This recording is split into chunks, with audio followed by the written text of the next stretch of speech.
Hi guys, welcome back to our channel. I know we are in my studio space, but it was more convenient because we are actually filming at night, so it was more convenient for us to come in here because we don't have the natural light. So now my settings are in my filming room. So with that being said, welcome to our channel. Again, Happy New Year, and I hope you guys got an opportunity to go back and check out our other videos. And of course, you know by now who you are with. I am.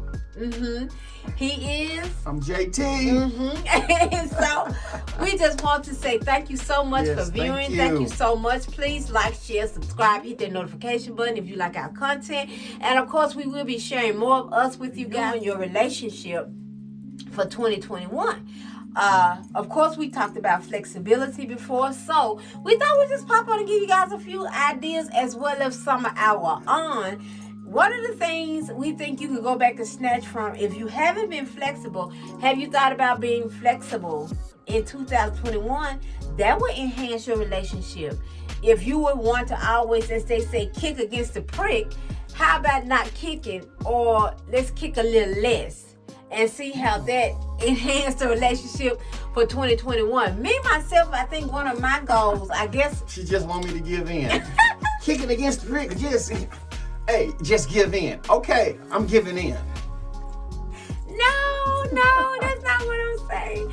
But one of my goals, I feel like for 2021, to renew or to, I guess you'd say kickstart, for me it's not renewing. It's something I actually carry on every year, and that is just being more, I guess, eventful in making some traveling decisions or where we want to go and how we want to spend that time. Because I'm one of those people, I don't have to do a lot. As long as I get out of town, I don't have to do a lot. So I think this year, to renew our relationship, I want to surprise him with some things that he might not have thought about in our little travels that we might do. You know, throw little things in here. I would have it written down and just, knowing that it's something that he would like, and myself, and having it written down and just surprising him and just see, what do you think about that? Just something new. And I'm always telling him, that's another thing I think I want to do this year, because I'm always telling him, I love water, and I told you guys this before. Now I'm always telling him, throwing out hints about, I've been saying this for probably since we've been in Memphis. Oh, I want a room downtown. I want spend a weekend downtown.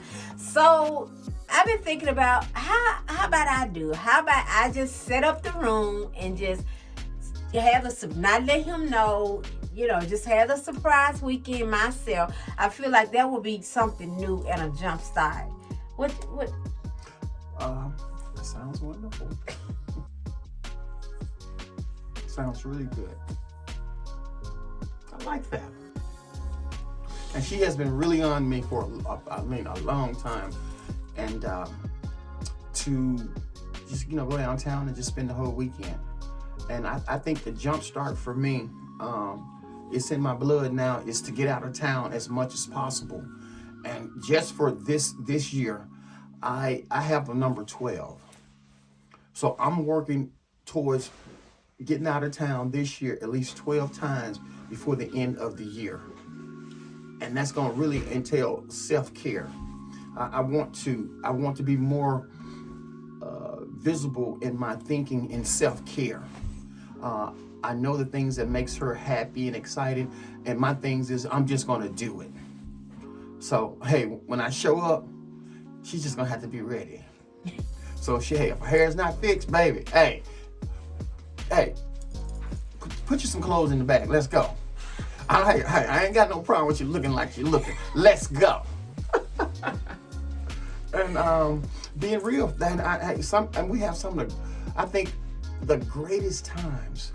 And I really believe that God meet us in those entry points when we just do it. Just do it. And be flexible and have a communication base. Some of the things that you really, really want from your spouse, that's easily obtainable. And can I add this, baby? Go ahead. And another thing I can say too is not only we know that's the key, but you know what's just as good as a key, and I think my daughter say this, if I'm not mistaken, is being comprehensive. Don't just communicate, because if you're communicating and you're not comprehending what somebody's communicating, you're still in the same boat. Same boat. So when you know you're communicating, be in a state of mind to want to comprehend what is being communicated to you. And I always do this. I love asking people this because I be wanting to know for myself, because sometimes the way we think we are explaining it and the way a person is hearing it can be two different ways. So I like to say a lot of times when I'm trying to explain something or explain myself, I'll say, do you know what I mean? Do you understand? What does that sound like to you? Yeah. Because I could be saying one thing, but because whatever's going on inside of the individual, especially if it's hurt and pain and disappointment from something prior that has happened, you might not be hearing what I'm saying. You're hearing it in hurt, or you're hearing it in disappointment, or you're hearing it in frustration. So I might be saying something, but you're already in a place where you're taking it to the point where you're already ready to defend, and you're not really absorbing and listening and really trying to understand where am I coming from, even to the point of putting yourself and say, well, let me think about that. Because a lot of times we're so quick to want to respond, we don't want to take time to really think and absorb what is being said to me, and do I feel like it's some truth in what's being said to me. And if it's some truth to what's being said, then as my husband said, I think that's the perfect time for self-care.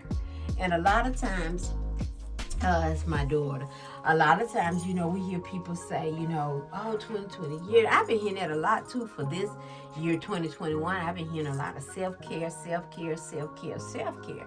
And I think that's wonderful, but also include hard care in that self-care. Also include fixing what's going on in your heart. If you're self-caring all of this on the outside, but you're still damaged, bruised, broken emotionally on the inside, that's not self-care. That is called painting or polishing it up the outside. Self-care is really dealing with what's going on in yourself, what's going on in the inner, what's going on in the integral parts of your life that's hindering, stopping, and blocking the outward part of your life. The outward part of your relationship, the outward part of your marriage, the outward part of your understanding, the outward part of what's going on at your job, the outward part of what's going on with relationship with your siblings, your mother, your father, your cousin, your niece, your nephews, or whoever. And a lot of times we want that self-care. Oh, I'm finna start taking care of my skin, my teeth, my stomach, my nose, everything. But you hardly ever hear somebody say, you know what? I'm finna self-care, and the first thing I'm finna do is seek out me a therapist. Seek out me a therapist, because I know something is not going on right on the inside of me.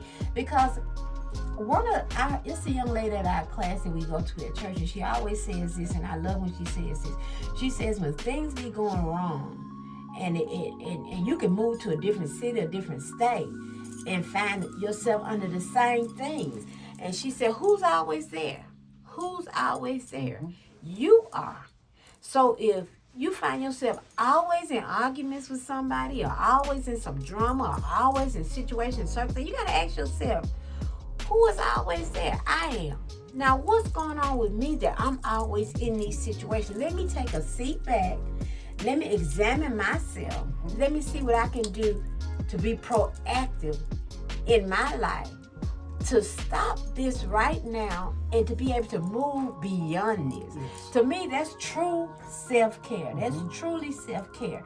Start with self on the inside, and find out and care about what's going on with you mentally, emotionally, spiritually. All that stuff linked together. Mentally, emotionally, spiritually, financially. All that is linked together. And once you find out what's going on emotionally, what's going on the inside, it can help heal what's going on the outside. Oh, yeah. And like I said, that self-care process. And when I was saying self-care, that's the first thing I was talking about. From the inside, the self-care of the soul. the will, the intellect, your ego, your understanding. I need to get a conscious understanding of who I really am. And a lot of people say, well, you need to know who you are in God.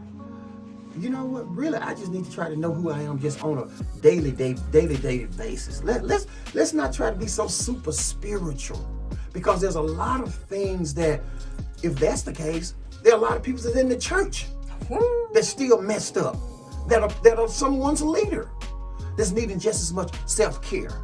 And sometimes it's no more than, guess what? Just allowing yourself to be free with someone that you think may not expose your business. And the other thing I want to say about self-care, personally for me, I don't 100 percentile look for my wife to make me happy. I don't do that. Earlier in our marriage, there were certain times I wanted her to make me happy. And it didn't take place. And I felt some kind of way. And if I felt that way over and over and over, that's when that little boy used to rise up in me. And do you know that a little boy can never solve a problem? And that's where I had to go back and research myself and to see what's going on. What's going on in her life? What's going on in my life? Has something come back up? If she's very busy, am I busy? Did certain things get expressed before time? Was the communication correctly presented? If I take care of me, if I have self-care with me, and my husband has self-care with himself, then we can't help but to find ourselves in a different, loving, respectful, kind, peaceable place with one another. And once you have that respect element, and that you don't let that escape, when you don't have respect for somebody, you're not going to respect what they say, you're not going to respect what they do, you're not going to respect anything they do for you. You just have no respect. So I thank God that, God has not ever allowed me to lose respect for my husband. And so now when we self-care, that respect just increased, because he can love me like I desire to be loved. And I pray that I love him the way he desires to be loved. And then we can take that and initiate even a better relationship with one another. And then truly, that's how what? Two becomes one. We love you guys.